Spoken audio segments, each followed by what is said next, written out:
പ്രിയപ്പെട്ടവരെ, പരിശുദ്ധാത്മാവിൻ്റെ ദാനങ്ങളെക്കുറിച്ച് നമുക്കൊന്ന് ചിന്തിച്ചു നോക്കാം. ആത്മാവിൻ്റെ ദാനങ്ങൾ 7 ദാനങ്ങളാണ്. ജ്ഞാനം, ബുദ്ധിസാമർഥ്യം, ആലോചന അല്ലെങ്കിൽ വിവേചനം, 4ാമത് ആത്മശക്തി അല്ലെങ്കിൽ ധൈര്യം, 5ാമത് അറിവ്, 6ാമത് ദൈവഭക്തി, 7ാമത് ദൈവഭയം. നമ്മൾ ആത്മാവിനാൽ നയിക്കപ്പെട്ടവരാകണം. ലൂക്കായുടെ സുവിശേഷത്തിൽ 4-ാമത്തെ അധ്യായത്തിൽ 18-ാമത്തെ തിരുവചനം പറയുന്നുണ്ട്, കർത്താവിൻ്റെ ആത്മാവ് എൻ്റെ മേലുണ്ട്. കർത്താവിൻ്റെ ആത്മാവ് എൻ്റെ മേലുണ്ട്. യേശയ്യായുടെ പുസ്തകം 61-ാമത്തെ അധ്യായത്തിൽ 1-ാമത്തെ തിരുവചനം ഉദ്ധരിച്ചുകൊണ്ടാണ് ലൂക്കായുടെ സുവിശേഷത്തിൽ 4-ാമത്തെ അധ്യായത്തിൽ 18-ാമത്തെ തിരുവചനത്തിലൂടെ കർത്താവ് ആ സുവിശേഷ വേല തുടങ്ങാൻ വേണ്ടി തൻ്റെ പരസ്യജീവിതം ആരംഭിച്ചു ആദ്യം പറഞ്ഞ കാര്യമാണ്, കർത്താവിൻ്റെ ആത്മാവ് എൻ്റെ മേലുണ്ട്. എന്തിനാ? ദരിദ്രരെ സുവിശേഷം അറിയിക്കുവാൻ അവിടുന്ന് എന്നെ അഭിഷേകം ചെയ്തിരിക്കുന്നു. ബന്ധിതർക്ക് മോചനവും, അന്ധർക്ക് കാഴ്ചയും, അടിച്ചമർത്തപ്പെട്ടവർക്ക് സ്വാതന്ത്ര്യവും, കർത്താവിന് സ്വീകാര്യമായ വത്സരവും പ്രഖ്യാപിക്കുവാൻ വേണ്ടിയിട്ടാണ് അവിടെ തന്നെ അയച്ചത്. ഈ ആത്മാവിൻ്റെ ശക്തി എന്തിനാ? മറ്റു ദൈവരാജ്യം വളർത്തുവാനാ. പൂർവ്വ യോസേപ്പിൽ ആത്മാവ് നിറഞ്ഞതിനാൽ എല്ലാം മുൻകൂട്ടി കണ്ട് ജ്ഞാനമാകാൻ കഴിയും. ആത്മാവിൻ്റെ 1-ാമത്തെ ആ വലിയ ദാനമാണ് ജ്ഞാനം. എന്തിനു വേണ്ടിയിട്ടാണ് കർത്താവ് നമ്മളെ അയച്ചിരിക്കുന്നത് എന്നുള്ള വലിയൊരു തിരിച്ചറിവ് ആ ജ്ഞാനം പൂർവ്വ യോസേപ്പിനുണ്ടായിരുന്നു. സംഖ്യയുടെ പുസ്തകത്തിൽ 11-ാമത്തെ അധ്യായത്തിൽ 16-ഉം 17-ഉം തിരുവചനത്തിലൂടെ നമ്മൾ വായിക്കുന്നുണ്ട്, നിന്റെ മേലുള്ള ചൈതന്യത്തിൽ നിന്ന് ഒരു ഭാഗം അവരിലേക്ക് ഞാൻ പകരും. മോശയുടെ ചൈതന്യത്തെ എടുത്തുകൊണ്ട് പകരുന്ന കാര്യമാണ് അവിടെ പറയുന്നത്. നിറവുള്ളവനിൽ നിന്നേ എടുക്കാൻ പറ്റുകയുള്ളൂ കേട്ടോ. അതുകൊണ്ട് നമ്മൾ പരിശുദ്ധാത്മാവിനാൽ നിറയണം. ഉള്ളവനിൽ നിന്നേ പകരാൻ പറ്റുകയുള്ളൂ. ദൈവത്തിൻ്റെ തിരഞ്ഞെടുക്കപ്പെട്ടവരെല്ലാം വിജയിച്ചത് ഈ പരിശുദ്ധാത്മാവിൻ്റെ ശക്തി അവരിൽ നിറഞ്ഞതുകൊണ്ടാണ്.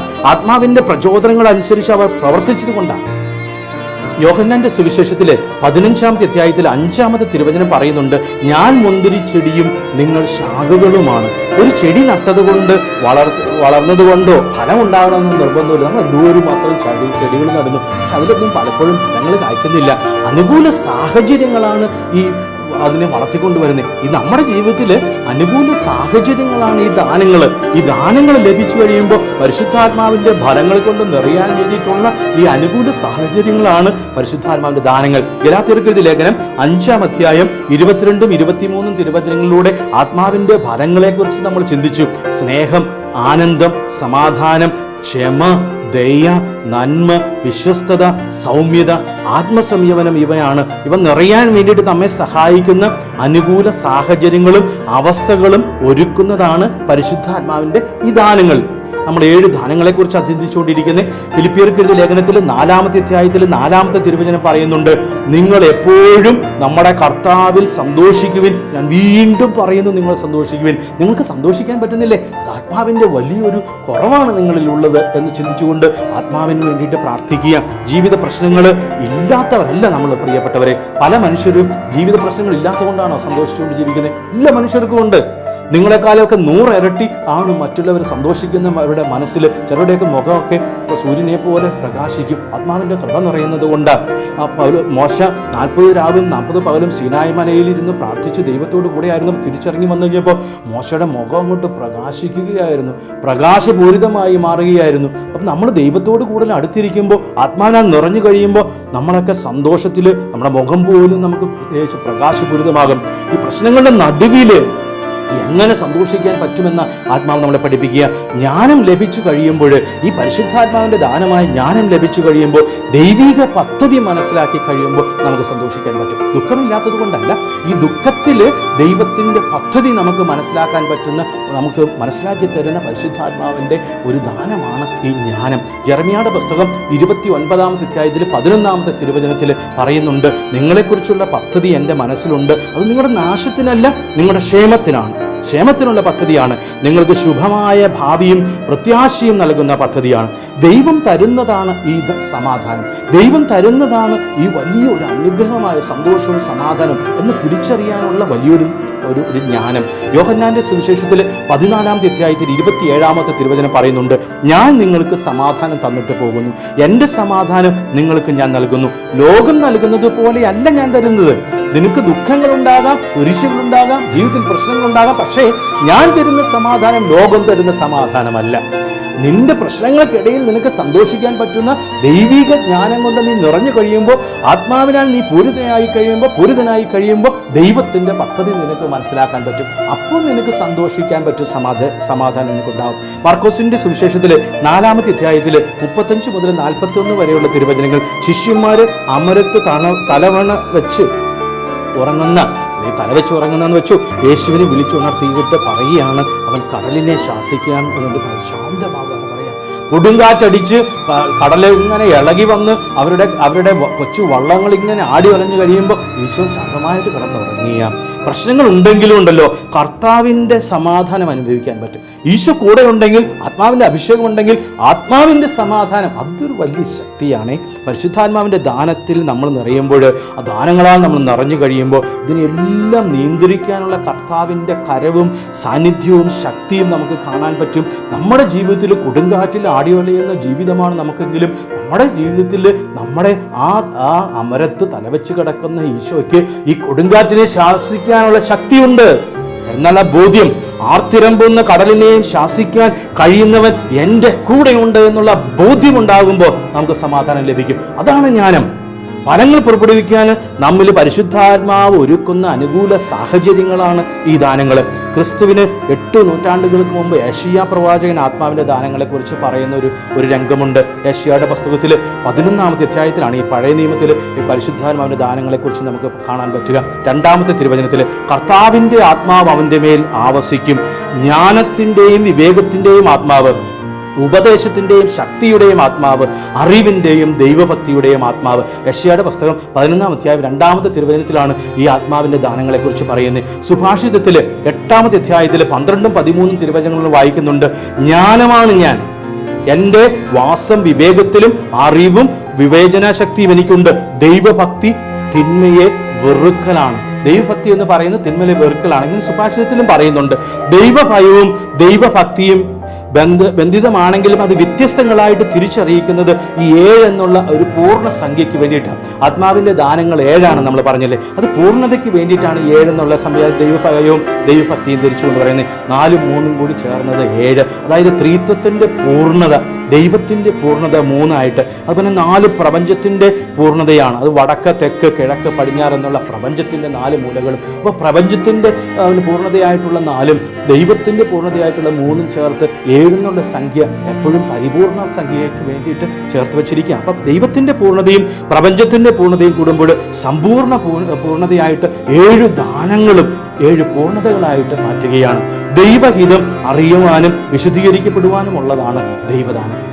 ആത്മാവിൻ്റെ ദാനങ്ങളിൽ ഒന്നാമതായിട്ട് നമ്മൾ എഴുതി വച്ചിരിക്കുന്നത് ജ്ഞാനമാണ്, വിസ്ഡം. ദൈവം തരുന്ന ദാനമാണ് ഈ ജ്ഞാനം.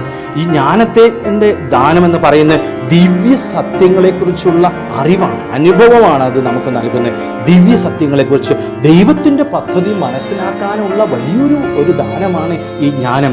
ഈ പഞ്ചസാരയെക്കുറിച്ച് അറിയുന്നതും പഞ്ചസാര എന്താണെന്ന് നമ്മൾ വായിലിട്ട് അറിയുന്നതും തമ്മിൽ ഒത്തിരി വ്യത്യാസമില്ലേ? സ്നേഹം എന്നൊക്കെ പറയുന്നത് നമുക്ക് പറയാൻ എന്തോ ഒരു എളുപ്പമാണ്. നമ്മളൊന്ന് സ്നേഹത്തോടു കൂടി ഒന്ന് പുണർന്നു കഴിഞ്ഞാൽ നമുക്കത് മനസ്സിലാകുന്നത് ആ അനുഭവത്തിൻ്റെ തലയിലാണ്. പഞ്ചസാര ഒരു തുള്ളി നാവിലേക്ക് വെച്ച് കഴിയുമ്പോൾ അത് അനുഭവത്തിൻ്റെ തലത്തിലാണ് നമ്മൾ അറിയുന്നത്. ആരൊക്കെ പഞ്ചസാരയെക്കുറിച്ച് എന്തെല്ലാം പറഞ്ഞാലും അത് എന്താണെന്ന് നമുക്ക് ശരിക്കും മനസ്സിലാക്കണമെങ്കിൽ ഒരു തുള്ളി പഞ്ചസാര നമ്മൾ വായിൽ വെച്ചാൽ മതി.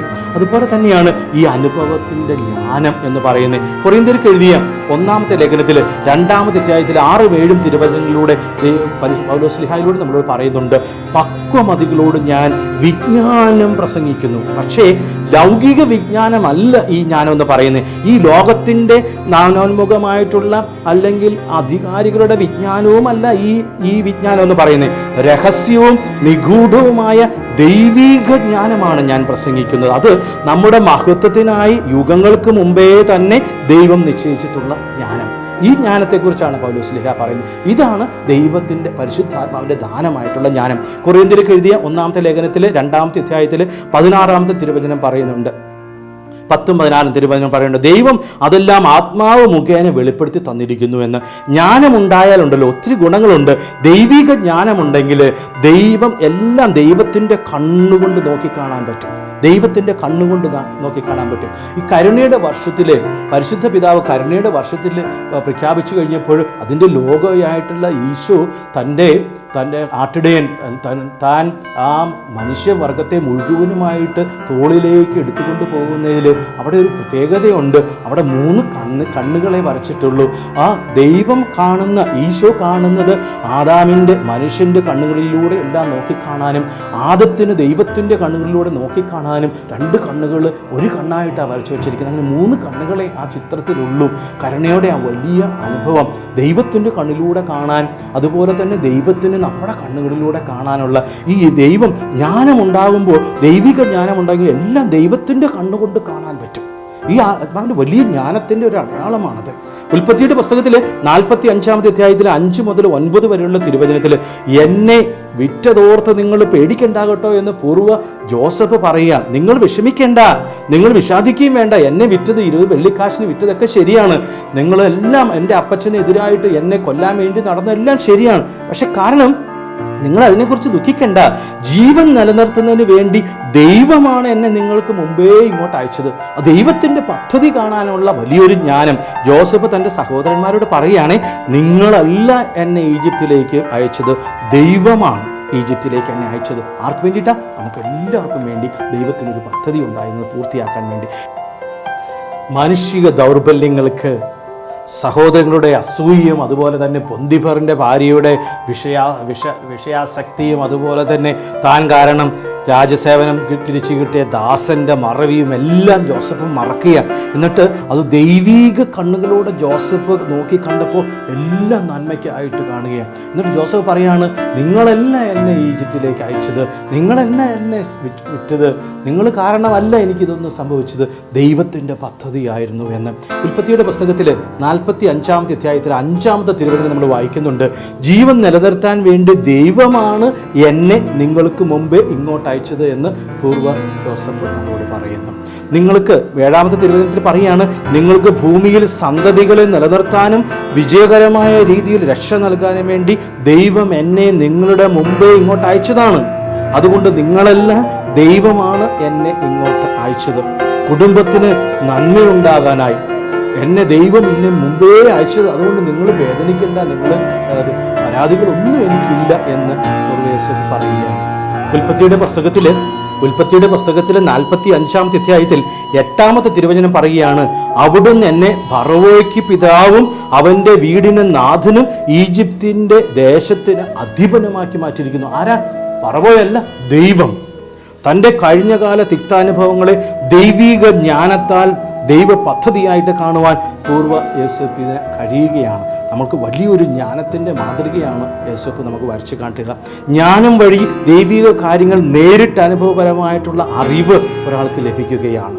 സൂര്യരശ്മി പ്രകാശവും ചൂടും നൽകുന്നത് പോലെ ഈ ദാനം, ഈ പരിശുദ്ധാത്മാവിൻ്റെ ദാനമായ ജ്ഞാനം, ദൈവത്തെക്കുറിച്ചും സൃഷ്ടവസ്തുക്കളെക്കുറിച്ചുള്ള അറിവും അത് ബുദ്ധിക്കുള്ള പ്രകാശമാണ്. അതുപോലെ തന്നെ ദൈവിക കാര്യങ്ങളിലുള്ള ആനന്ദം, മനസ്സിന് സ്നേഹത്തിൻ്റെ ചൂടും പകരുകയാണ് ഈ ദൈവിക ദാനമായിട്ടുള്ള ജ്ഞാനം. വിശുദ്ധ തോമസ് മൂർ 1478 ജനിച്ച് 1535 വധിക്കപ്പെട്ട തോമസ് മൂർ തന്നെ കൊല്ലാൻ കൊണ്ടുപോയവരോട് വളരെ തമാശപൂർവ്വം പറയുകയാണ്, കൊല്ലാൻ കൊണ്ടുപോവുകയാണ്. എന്നിട്ട് പോലും അവരോട് സമാധാനത്തോടെ പറയാം, എൻ്റെ ഈ നീണ്ട താടി ഉണ്ടല്ലോ, ഒരു തെറ്റും ചെയ്തിട്ടില്ല കേട്ടോ, അതുകൊണ്ട് ഈ താടി നിങ്ങൾ വെട്ടിമുറിച്ചേക്കരുത്, എൻ്റെ കഴുത്ത് വെട്ടിമുറിച്ചോ, ഈ താടി ഒന്നും ചെയ്തിട്ടുള്ളൂ. അത്രയും പോലും മരിക്കാൻ പോകുന്ന സമയത്ത് പോലും ആ കിങ്കരന്മാരോടെല്ലാം തമാശ പോലും പറയാൻ, കൊല്ലാൻ കൊണ്ടുപോകുമ്പോഴും പറയാനുള്ള ആ തമാശ പറയുവാനുള്ള ആ ഒരു ദൈവിക ജ്ഞാനമുള്ളവർക്ക് മാത്രമേ കഴിയുള്ളൂ. തോമസ് മൂർ നമ്മളെ പഠിപ്പിക്കുക, ദൈവസ്നേഹത്തിലേക്ക് നയിക്കാത്തതെല്ലാം ഉപേക്ഷിക്കുവാൻ ഈ ദാനം കൊണ്ട് ഒരാൾക്ക് ശക്തി നൽകുക. ദൈവവുമായിട്ട് ബന്ധപ്പെടുത്തിയാണ് ഈ ജ്ഞാനമുള്ള വ്യക്തി എല്ലാം ചിന്തിക്കുക, എൻ്റെ ദൈവത്തിൻ്റെ സ്നേഹത്തിലേക്ക് ഇതെന്നെ അടുപ്പിക്കുമോ? ഇതില്ലേ, ഞാൻ മാറ്റും. എൻ്റെ ബന്ധങ്ങളാകാം, കുടുംബ ബന്ധങ്ങൾ പോലെയാകാം, സഹോദര ബന്ധങ്ങളാകാം, അല്ലെങ്കിൽ എൻ്റെ കൂട്ടുകെട്ടുകളാകാം. ഇതൊന്നും ദൈവവുമായിട്ടുള്ള ആ ബന്ധത്തിലേക്ക് എന്നെ അടുപ്പിക്കത്തില്ലെങ്കിൽ അതെല്ലാം നശിപ്പിക്കുവാൻ, വിട്ടുകളയാൻ ഞാൻ തയ്യാറാണ്. ഒരു മൺകലവും ഒരു ചെമ്പുകലവും കൂടി ഒരുമിച്ച് യാത്ര ചെയ്ത് കഴിയുമ്പോഴത്തേക്കും ചെമ്പുകലം പറഞ്ഞ് നമ്മളെല്ലാം ഒരു വഴിക്കല്ലേ പോകുന്നേ, നമ്മൾ ഈ വെള്ളത്തിൽ കൂടെ പോകുന്നു, നമ്മുടെ അയൽക്കാരാണ്, നമുക്ക് തട്ടിമുട്ടിയൊക്കെ നടക്കാം. അപ്പം മൺകലം പറയുകയാണ്, ഇല്ല ഇല്ല ഇല്ല, ഞാൻ നിന്നെ തട്ടിയാലും നീ എന്നെ തട്ടിയാലും, നീ എന്നെ മുട്ടിയാലും ഞാൻ നിന്നെ മുട്ടിയാലും തകരുന്നത് ഞാനാ. അതുകൊണ്ട് നമുക്ക് ഒരു നിശ്ചിതമായിട്ടുള്ള ദൂരം സ്വീകരിച്ചുകൊണ്ട് മാത്രം നമുക്ക് യാത്ര ചെയ്യാം. തകർന്ന ബന്ധങ്ങൾ വേണ്ട എന്ന് വെക്കാൻ, എന്നെ ദൈവത്തിലേക്ക് അടുപ്പിക്കാത്ത ബന്ധങ്ങൾ വേണ്ട എന്ന് വെക്കാൻ, എന്നെ ദൈവവുമായിട്ടും എൻ്റെ സഹോദരങ്ങളുമായിട്ടുമുള്ള നല്ലൊരു ഐക്യം നഷ്ടപ്പെടുത്തി കളയുന്ന എല്ലാ ബന്ധങ്ങളെയും നോ എന്ന് പറഞ്ഞുകൊണ്ട് ഉപേക്ഷിക്കാൻ പറ്റുന്ന വലിയൊരു ജ്ഞാനം ഈ പരിശുദ്ധാത്മാവിന്റെ ദാനം നൽകുന്നുണ്ട്.